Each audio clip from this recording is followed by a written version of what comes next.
So my question to Nintendo is, if you're willing to make this price jump right now, will you end up making another price jump when, say, Game Boy Advance games or Game Boy Color games are added to the Nintendo Switch Online service? Or will the price of $50 stay the same?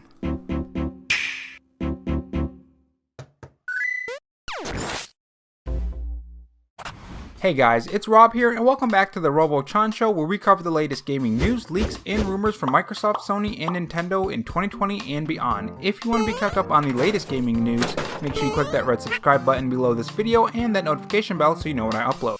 And if you're interested, I have a Patreon, which link to that will be in the pinned comment along with my Twitter account.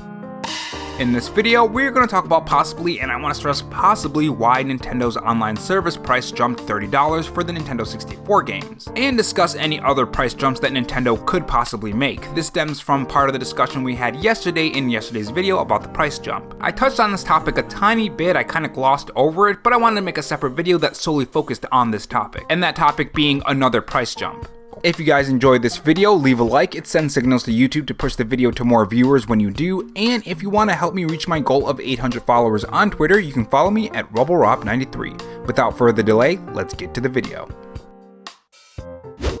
So the Nintendo Switch Online service is getting an upgrade, but not to the overall quality of the Nintendo Switch Online service, but Nintendo 64 games and Sega Genesis games. If you look at the like and dislike ratio of the trailer on the Nintendo channel, you can tell that the player base isn't too happy about this, and I'm definitely not too happy about this either. It's overall a giant mess, and a mess that may continue if what Emily Rogers says is true about the price being so high, and this is what she said. Licensing costs are likely the main culprit behind NSO's expansion bold price. I heard Sega were paid very well. This is notable because Sega weren't big fans of Wii's VC service due to low sales, revenue split, and lack of marketing, hence why Sega didn't support Wii U VC, which is Virtual Console if anyone's wondering. Third-party titles, Konami and Capcom, are also being licensed for Genesis NSO, so the licensing costs begin to add up after a while. And who knows what licensing agreement/arrangement Nintendo had with Rare/Microsoft. Now keep in mind that Nintendo did not come out and directly say this, but this is from an insider if you want to call her that. So this info, if it is true, really does raise some questions on the future of the Nintendo Switch Online service, specifically when you're talking about the price of this service. Question 1, if this is due to licensing, is it just for the launch games? Remember, this service will have games added over time, so did Nintendo pay for the license for just the launch games and are working on getting more, or did they have more and plan to drip feed the games just like the SNES and NES? And if this is just for the launch games, does this mean that as they gather more games, they're gonna have to pay for more license, which means the price is gonna skyrocket even more? Not initially, of course, not right after they increased it $30, but eventually. Well, in my opinion, I don't think Nintendo will raise the price again as they add more Nintendo 64 games. They already had tons of backlash from the initial price. Another raise would just make tons of people angry. Even the people who were okay with the price, I'm sure they would have a problem with another price increase. I think as far as the price goes for the Nintendo 64 and Sega games, we won't see another price increase. But this leads me to my question number 2. What about Game Boy and Game Boy Color games? And heck, if Game Boy Advance games are added too, those are sure to cost a pretty penny if they plan on getting more of those games on this service. Which a lot of great games on the Game Boy Advance are not made by Nintendo, so if the N64 needed a price increase to recuperate costs from the licensing from the games that they added, one would think the same thing would happen with the next system they add, right? And this is kind of where things start to fall apart because they didn't do that as they added games for the NES and SNES. Not to mention, as we saw with Sega Genesis being added, we could have other consoles that are non-Nintendo. This really makes you ask the question, will Nintendo increase the price again? If this is due to licensing costs, that's the important thing here. I think only time will tell, but I think it's something that really needs to be asked. But let's say it's not due to the licensing costs. What other possibilities do we have for such a huge increase, $30? Well, one could say that the $25 Animal Crossing DLC is the reason. For those who don't know, the Animal Crossing DLC will be free for NSO expansion owners, provided that you keep the subscription service active. If not, well, it looks like some parts of the DLC won't be available. I just hit my phone.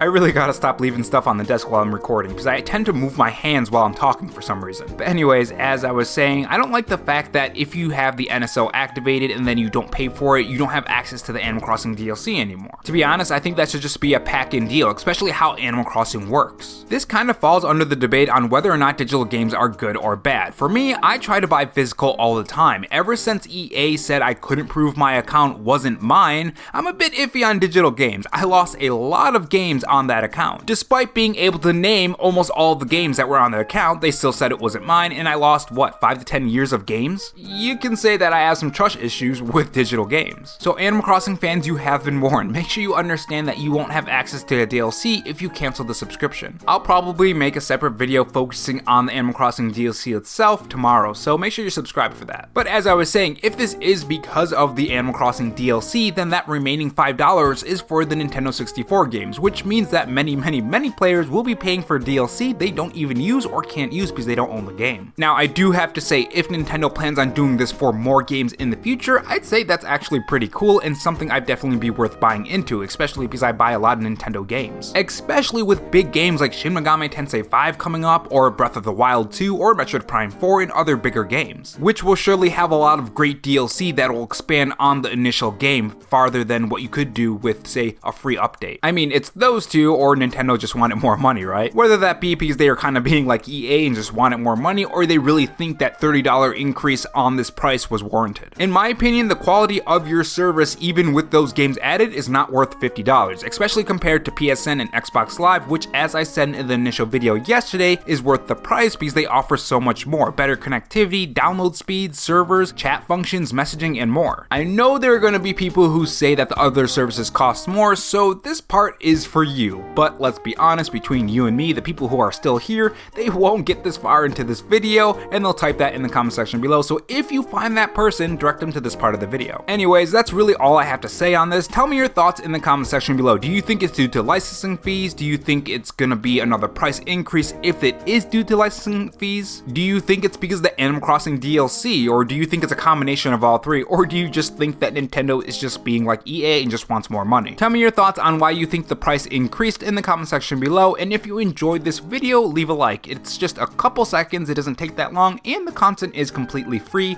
and I will be uploading daily, so it helps the channel out a lot. Thanks for watching, guys, and remember, stay safe, stay charged, and have a good one.